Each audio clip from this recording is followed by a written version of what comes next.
Well, hello, everybody in YouTube land. It is me, Tom. I know it's been forever, and life is going on. Anyway, I'm here today for everybody new who's watching to give you my honest review of the Oleum countertop coating paint that you can buy at Home Depot, Lowe's. I don't know where else actually. But on the side, it's got a color chart that you can have it tinted to, because it is pre-mixed paint in order to renew your countertops. Long story short, 13 years ago, I redid my countertops. They were basic plain almond. I couldn't stand it, and I bought the Rust-Oleum stone finish kit, which was a lot of money. And well, a lot of money meaning over $200. It was a lot of money. And I redid my countertops, and it was nice because it looked stone, but it was tan and still with almond. But it was doable because it matched my backsplash and it went well with the cabinets. And it held up for 13 years without an issue. Like, it was perfectly fine the day I recovered it. Last September is when I redid my countertops. Now, I just redid it again.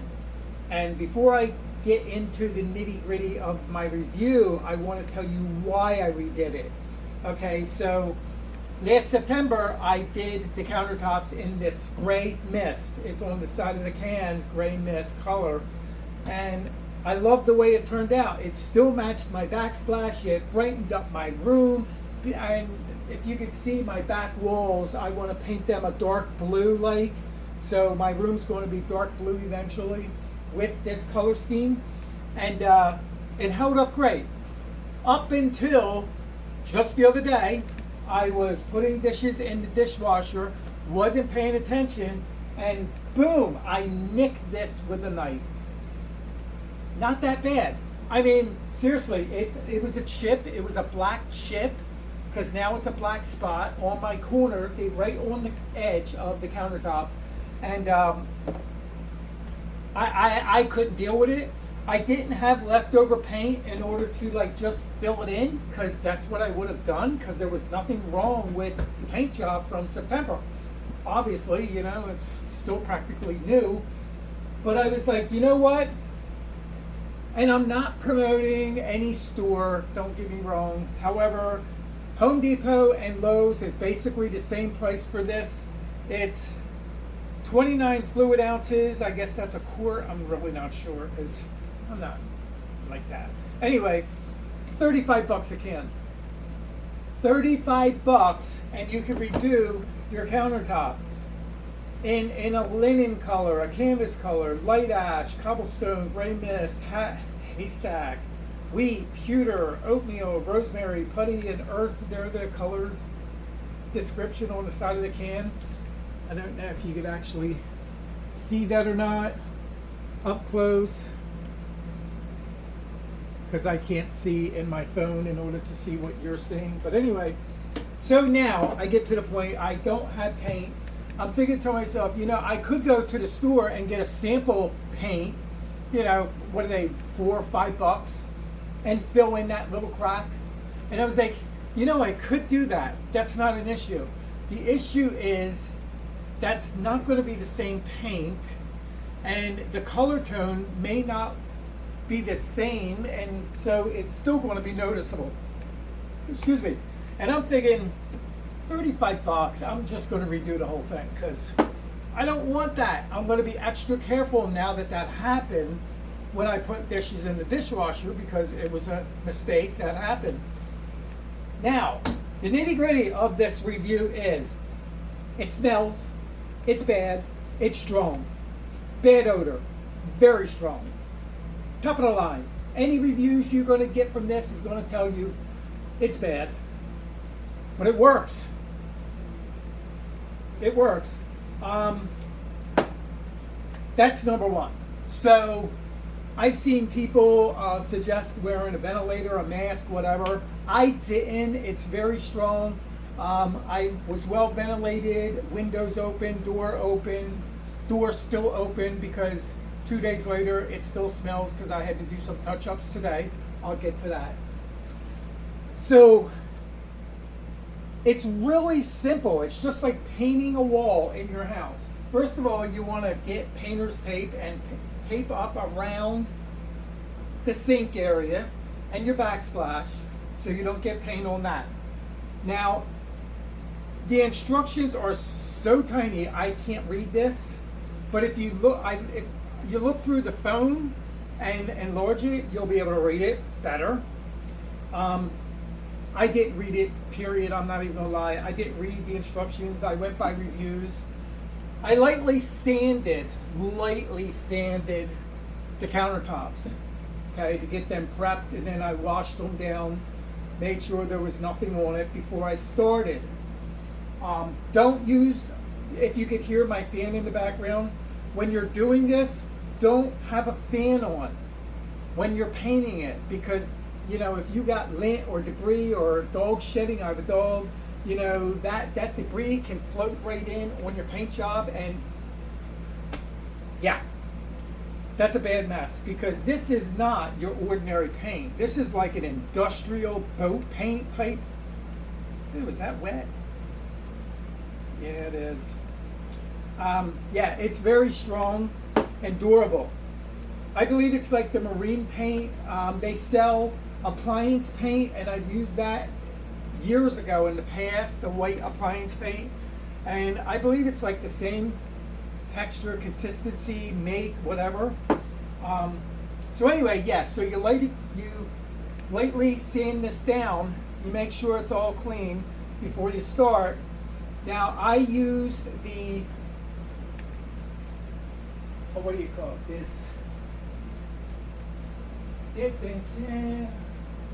little small paint pan. I threw mine away already.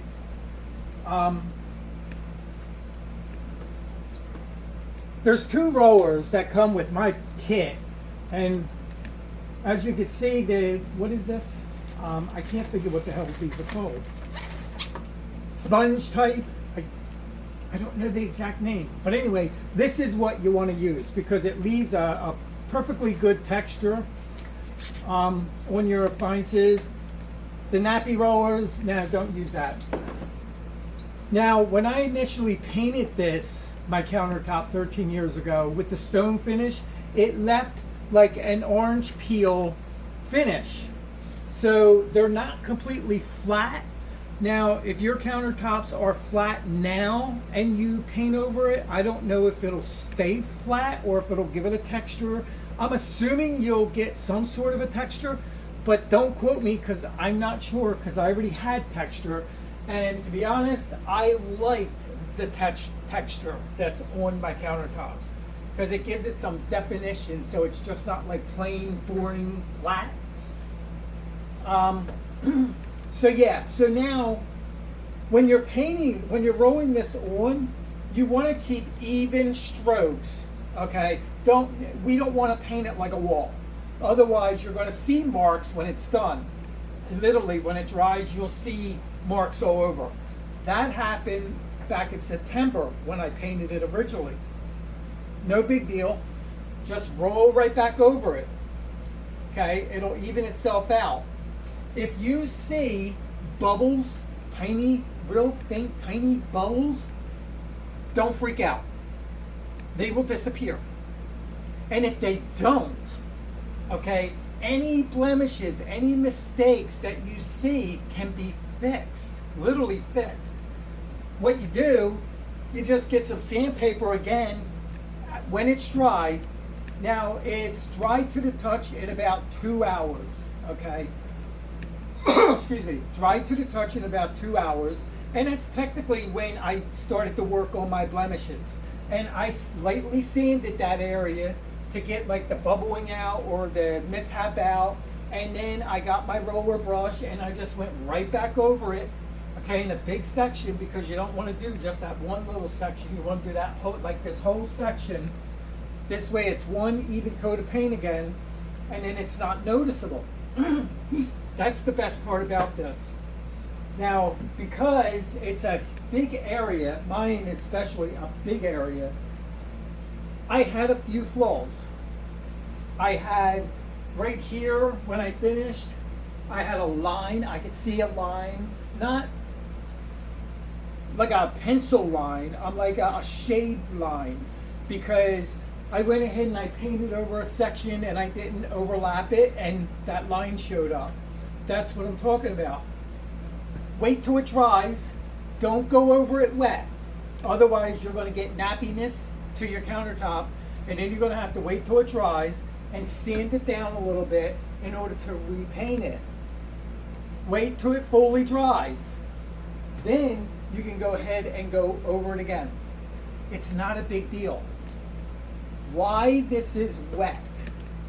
This was a big area, like I said. So why this is wet, you want to slowly, I should have put tape here to show you, slowly peel your tape up and get it off of your sink and your backsplash. If you don't do it while it's wet, it'll dry, and when you go to peel the tape off, it'll literally pull the paint off the countertop and give you blemishes. That happened to me back in September. I learned my lesson, but I fixed the problem. Now, if there are any cracks, dents, mishaps in your countertop, I had right here, you can't see it now, so I can't even bring the camera closer to show you because it disappeared. When I was sanding down around the edges of the sink just to prepare, it chipped it. A big chip came out of it.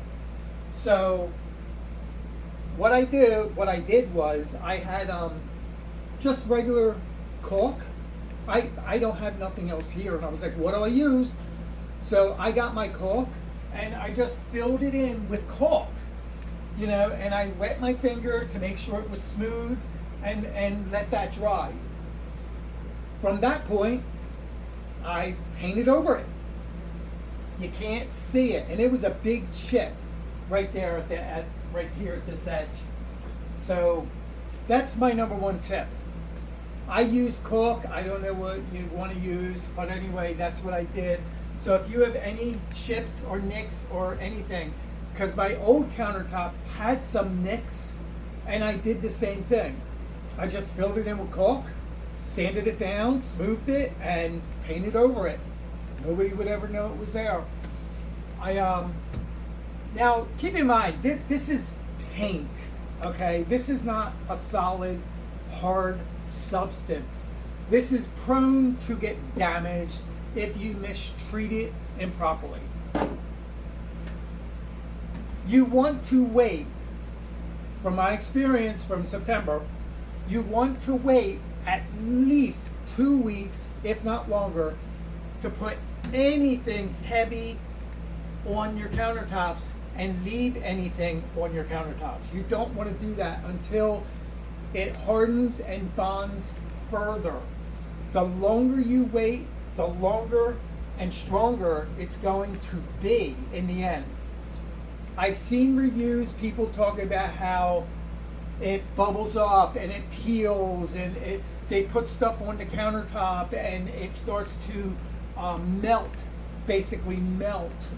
Now, I understand what they're saying, because when I first did this, I put my toaster back up, my air fryer up, and long story short, I realized when I went to move it, it did indent in because the paint wasn't fully cured and it left crevices. And I was like, oh wow. So I had some paint left over at that point, and I was able to sand it down and repaint that area and then not put anything on there for weeks on end. Now for lighter stuff, what I did was I just kept a towel, just in case. I kept a towel and put my, like the napkin holder here, you know, or whatever, things that are light. The other thing was a can of vegetables I put on the countertop, and I don't know, a few hours later I went back in and there was a round circle where the can was, and I was like, oh, you got to be kidding me. Like, this is what people were talking about. All I did was I thought to myself, go get your hair dryer. I brought the hair dryer down and I went ahead and I just blew it with the hair dryer and it loosened it up, and I took my finger and I just like rubbed it around the round spot and it disappeared. It went back to normal. Now, after 2 weeks, I didn't have that problem ever again. It was hardened, it was solid, nothing was bothering this. I put my toaster back up, my air fryer back up, everything was back on my countertop. Nothing hurt it. Again, I let it sit. Literally, I think it was 2.5 weeks that I really didn't use the countertops after that, just to make sure that it was hardened up. On top of, I was kind of scared that I fucked my countertops up, to be honest with you. I was like, oh my God, like, is this what it's going to be like? You know, like, am I going to have to use a towel for the rest of my life? You know, as long as I have the countertops? Because if you can see, this isn't normal. This is extra wide and it's custom. So this would cost me a lot of money to replace because it's a custom piece. I didn't want to go there. So I'm grateful that I waited. I took my time. It hardened up and I didn't have that issue anymore with anything making imperfections on my countertop. So there are a couple of tips that I got between the hair dryer to get some hairline lines out, repainting over the whole surface. Because if you don't do, let's say, if you realize that there's a mark here, a slight mark, and you go ahead and just touch that up, you're going to see the shadow of it, just like on a wall. So you have to really redo that section, you know, in order to get that out properly. But as long as you do the same consistency rolls, paint rolls, with the same amount of paint on it and keep it wet all the way over in straight lines as you're rolling it, you shouldn't come up with that line. I came up with that line, like I said, because I went over a spot and didn't paint the rest of the corner when I did it. So that was my fault. I learned. That's why I'm sharing this with you. What else? I originally wanted to take out my sink so I didn't have to tape around it. But it's so convenient just to tape this. If you're going to replace your sink, take it out. Mine's old. I'm not worried about it. It's stainless steel. I was able to tape it. Not a problem. Doing touch-ups. Granted, there's always touch-ups. So I get a little bit of paint that's left here on the edges. What I did was I just took my sandpaper and very lightly used the edge, because down here at the bottom I wanted to make sure it was even, and I just put it with my fingers and just slowly go back and forth. Slowly, so you're not going to nick the countertop, you're only hitting the stainless steel. Again, putting scratches on my stainless steel on the edge, it's nothing major because the whole thing is basically scratched up, you know, texturized, and it doesn't look out of place or damaged. And it made it a great looking finish to it. Now, again, for like the next 3 weeks, I will not be putting anything on my countertops, just to be sure that it's hard, sturdy, and stable again. I'm not going to go through what I did back in September. No. You know, a couple times it happened. I only got from, I think, this much paint left. A little less than half. Excuse me, a little less than half. It's enough to redo, put another coat on the countertop. But right now, I went over every blemish, every feature, and fixed, such as I rolled this over and there were like pinhole bubbles from the roller. And it's a slight flaw, again with that line. And so I just wait till it dried. Most all of them came out. Like they literally just disappeared on their own. But right up in here, this one blotch, they didn't go away. So I just waited till it dried, and I sanded this lightly again and painted over it. Now there's nothing wrong with it. I guess I forgot to mention, I started this project yesterday.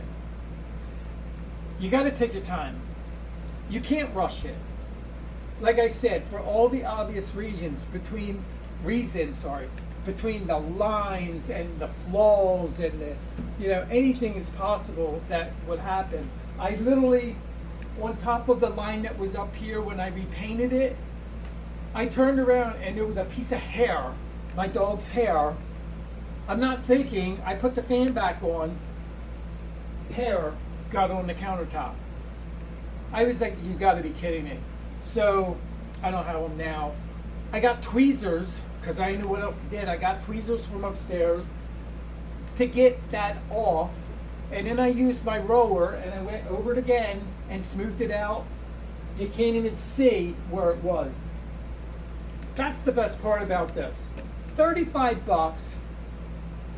If you got a countertop that's old, outdated, and you want to renew and make it look pretty again, I suggest it. Again, just be careful. You don't want to be cutting on this. Use a cutting board. I mean, I always use a cutting board, but I know people who cut right on the countertops. Like, what are you doing?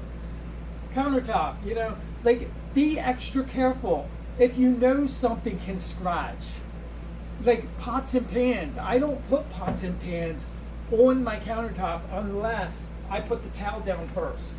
Even to this day, because 13 years ago, like I said, when I painted it the first time, that's exactly what I always did from that point, because I didn't want to scratch and ruin the paint job.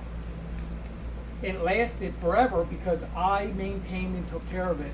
You can't treat this countertop like Formica, brand new Formica. It's not the same. This is paint. This isn't Formica. This isn't a solid, core, hard substance. It never will be. It will be a tough, durable surface that you have to take care of and maintain. Thinking about that. With that being said, if you have children in the house that are like really off the deep end, you might not want to do this countertop. But if you don't have to worry about kids rambunctioning, throwing cups and glasses or whatever up here, you're going to be good. Now, I did have a can of vegetables, and it did fall on the countertop just a few months ago. It didn't do anything. No dent, no scratch, no nothing. And I was like, ah, when it happened. I was lucky at that point, I guess, because it did fall on the countertop, but nothing happened. So yeah, I'm good for that. But that's my review of the countertop Rust-Oleum paint. If you made it this far, thanks for watching. Everybody have a great day.